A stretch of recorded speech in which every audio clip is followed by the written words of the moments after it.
के पवित्रता अपवित्रता केना रहलिए, केना की भेले, केना हमर पूर्वज केना केलखिन, एहि बात के दोहरावे के लेल जो अहाँ के शिक्षा लेबाक अइ तऽ एक बेर जरूर अहाँ बैद्यनाथ धाम कांवर में चलू, ओना नहीं कांवर में चलू, एक बेर बाबा धाम चलू, कमरथुआ बन कर चलू, तखन देखियो ओहिठाम का आनंद। आज की इस वीडियो में हम चलेंगे दिल्ली से करीबन 1300 किलोमीटर दूर झारखंड के देवघर में, जहां जाते ही मुझे एक अलग एक्सपीरियंस देखने को मिला।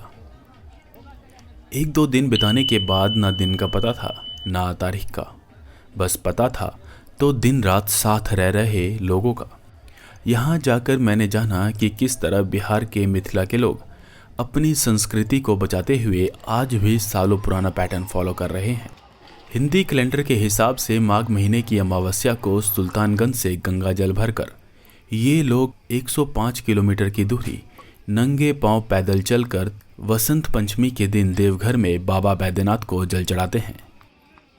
इन 5-6 दिनों में सारी सुख सुविधाओं से दूर सिर्फ नेचुरल चीज़ों पर ही डिपेंड रहते हैं, जिसे प्रॉपर तरीके से फॉलो करने के लिए कई बातों का ध्यान रखना पड़ता है। कई ऐसे नियम हैं जो पहले तो मुझे शॉकिंग लगे और बाद में उसका कारण जानकर काफ़ी इंटरेस्टिंग लगे।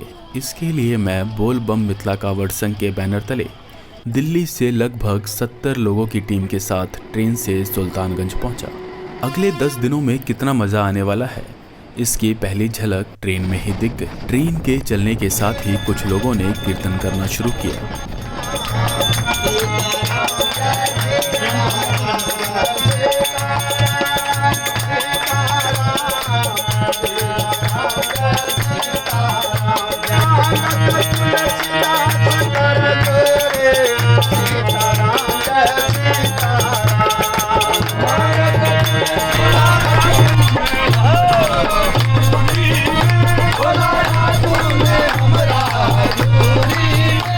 बिना माइक और स्पीकर के सिर्फ ढोलक, हारमोनियम और झाल से हो रहे कीर्तन से रास्ते का पता ही नहीं चला कि कब सुल्तानगंज आ गया। यहाँ से सभी एक तय धर्मशाला पहुँचे, जहाँ नहा धोकर सब निकल गए खरीदारी करने। सभी कपड़े, कांवड़, गंगा जल भरने के लिए डिब्बे, कांवड़ सजाने के लिए फूल और रस्सी वगैरह खरीद रहे थे। कांवड़ खरीदकर धर्मशाला लाने के बाद अब बारी थी कांवड़ को कसने यानी कि टाइट करने की, जिसे सुतली या कहें तो पतली रस्सी से बांधकर टाइट करना पड़ता है।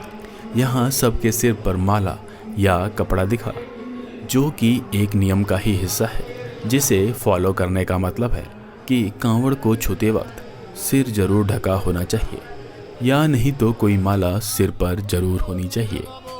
सारी तैयारी के बाद दूसरे दिन अब नहा धोकर गंगा जल भरने की बारी थी, जिसके लिए अगली सुबह कांवड़ को गंगा घाट पर ले जाना होता है। गंगा घाट पर पहुंचकर जो नज़ारा दिखा वो शब्दों में बयां कर पाना मुश्किल है।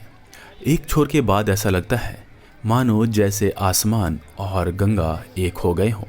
गंगा में कांवड़ को धोकर गंगा जल भरकर संकल्प करने के बाद यात्रा शुरू की जाती है। इस पूरे रास्ते यहाँ हर कोई हर किसी को नाम के लास्ट में बम कहकर ही पुकारता है, जैसे कि दीपक बम, भैया बम।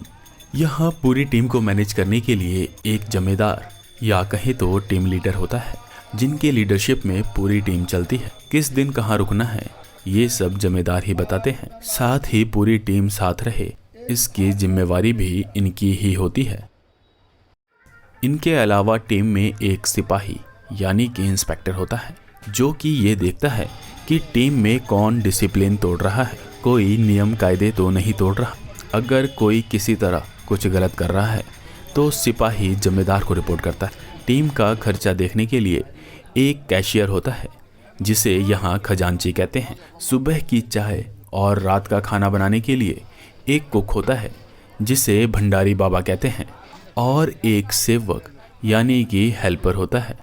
इस रास्ते में खुद की शुद्धता का खास ध्यान रखा जाता है, जिसके लिए कुछ खास नियम बनाए हुए हैं।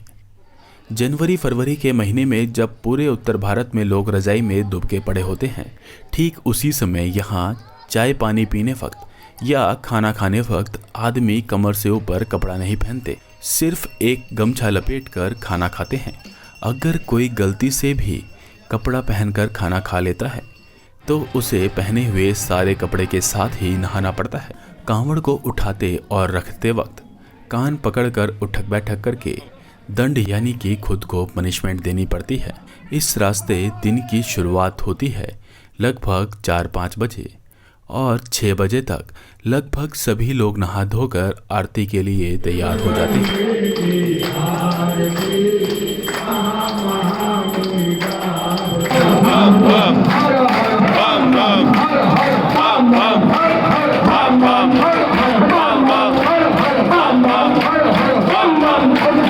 आरती के बाद सभी लोग सुबह की चाय पीने के बाद हाथ पैर धोकर कांवड़ उठाकर अपने दिन की यात्रा की शुरुआत करते हैं। कुछ दूर चलने पर रुककर नाश्ता करके आराम करते हैं,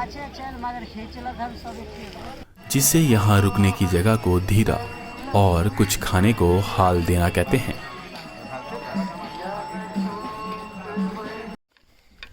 जमींदार द्वारा बताए गए जगह पर पहुंचकर कांवड़ एक जगह रखकर अब सबसे पहले सोने के लिए बिस्तर तैयार करना होता है, जिसके लिए ये पुआर के बंडल को एक तरीके से रखकर गद्दे जैसा बनाने के बाद चादर डालकर टेम्परेरी बेड तैयार हो जाता है।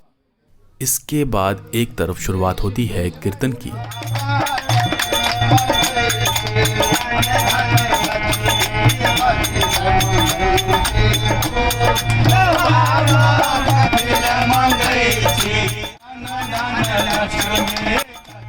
तो वहीं दूसरी ओर खाना बनाने की तैयारी चल रही, जहां दाल चावल सब्जी बनाने के लिए भंडारी बाबा लगे हुए हैं।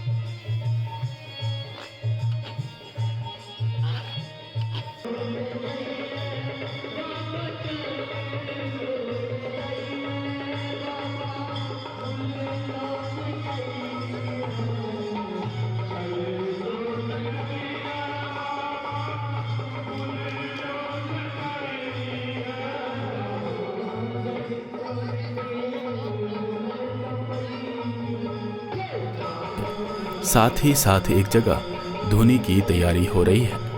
अलाव या बोनफायर को यहाँ धुनी बोलते हैं। रात की आरती के बाद खाना खाकर कपड़े बदलकर सोने की बारी है। यही रूटीन यहाँ 5-6 दिनों तक रहता है। दिन भर जंगल पहाड़ पर चलते चलते शाम को तय जगह पर पहुंचकर आराम कर अगली सुबह फिर से चलना शुरू करते हैं। आज यहाँ कचहरी लगी हुई है। कचहरी यानी कि कोर्ट। हम में से एक बम ने कल भांग खा लिया था, जिसके कारण उसे चलने में काफ़ी दिक्कत हुई, जिसकी खबर जमींदार को लगने के बाद आज कोर्ट में उसकी पेशी है, जहां उसे गलती का एहसास कराकर पनिशमेंट दिया जा रहा है।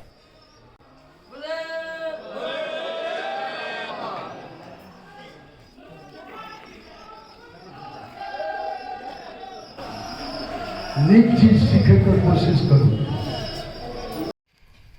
सुल्तानगंज से चलने के बाद टगरा, इनारावरन, सुइया, भूतनाथ धर्मशाला होते हुए 5वें दिन आज बारी है बिहार से झारखंड में एंटर करने की। यहाँ से बिहार खत्म और झारखंड की शुरुआत होती है।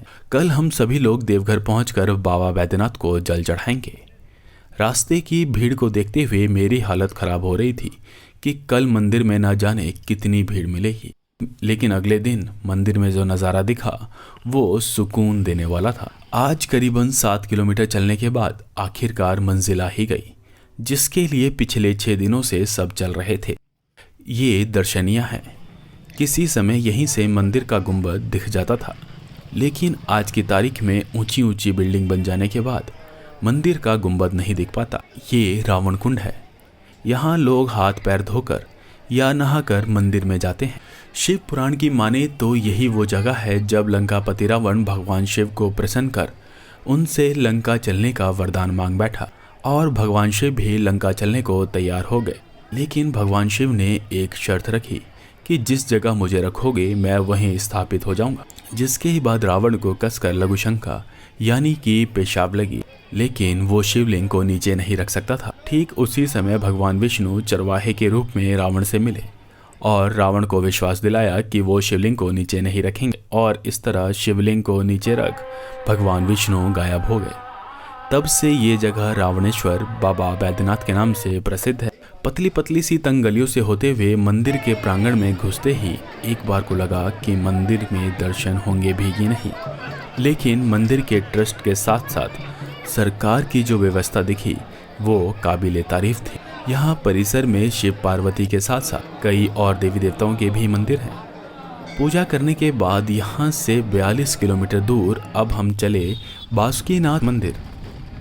बासुकीनाथ अपने शिव मंदिर के लिए जाना जाता है। बैद्यनाथ मंदिर की यात्रा तब तक अधूरी मानी जाती है जब तक बासुकीनाथ में दर्शन नहीं किए जाते। यहाँ से वापस आने के बाद हर कोई खरीदारी में लग गया।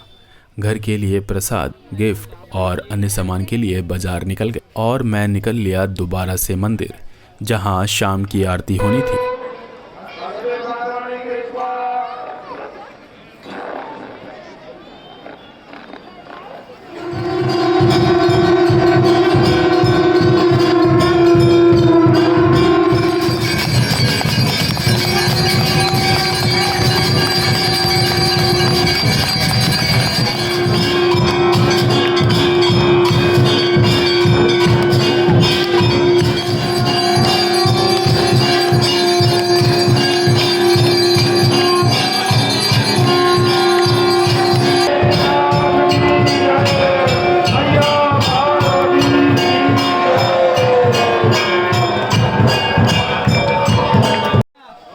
यहाँ की आरती देखकर जो खुशी हुई उसे शब्दों में बयां कर पाना मुश्किल है। इसके बाद वापस धर्मशाला आया जहाँ हम ठहरे हुए थे। लास्ट में बाबा भैरव की पूजा करते हुए अबीर गुलाल से होली खेलते हुए कीर्तन किया और वापस दिल्ली के लिए रवाना हो गया।